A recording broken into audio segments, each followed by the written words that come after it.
से और पानी से कागज कैसे बनता है, चलिए शुरू करते हैं। कागज लकड़ी के रेशे से बनता है, इसलिए कागज बनाने से पहले कंपनी वाले सबसे पहले ऐसे पेड़ों को चुनते हैं जिनकी लकड़ी में रेशे ज्यादा होते हैं, जैसे भोज, पॉपुलर, यूकेलिप्टस और पाइन आदि। इस प्रकार के पेड़ों के तनों को काटकर फैक्ट्रियों में पहुंचाया जाता है, जहां पर इनकी छाल को अलग किया जाता है और इनको छोटे छोटे टुकड़ों में काट लिया जाता है, यानी चिप्स के रूप में काट लिया जाता है। फिर इन लकड़ी की छोटी छोटी चिप्स को कन्वेयर बेल्ट की मदद से एक डाइजेस्टर टैंक में भेजा जाता है। इस टैंक में लकड़ी के छोटे छोटे टुकड़ों को एसिडिक सॉल्यूशन के साथ मिलाकर कुछ घंटों तक उबाला जाता है, जिसकी वजह से लकड़ी के रेशे और लिग्निन अलग अलग हो जाते हैं।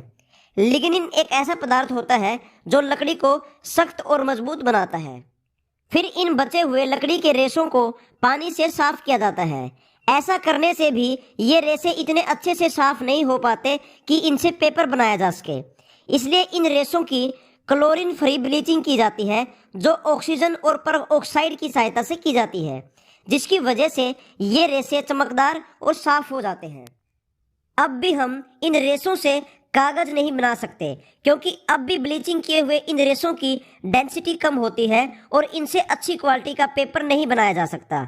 इसलिए इन रेशों की डेंसिटी बढ़ाने के लिए और अच्छी क्वालिटी का कागज पाने के लिए हम इन रेशों में कैल्शियम कार्बोनेट मिला देते हैं और इन दोनों को अच्छे से मिक्स कर देते हैं। और अब जब ये मिक्सचर तैयार हो जाता है तो इसको पल्प यानी लुगदी कहा जाता है। और फिर इस सारे मिक्सचर को हम कागज बनाने वाली मशीन में भेज देते हैं। फिर यह मशीन इस लुगदी को दबाकर और रोलर में से निकालकर इसको कागज की पतली परत में बदल देती है। पतला पेपर बन जाता है। फिर इस पेपर को एक गर्म चैम्बर में भेज दिया जाता है, जहां पर गर्म रोलर लगे होते हैं। गर्म रोलर में से निकलने के बाद कागज सूख जाता है और सख्त बन जाता है।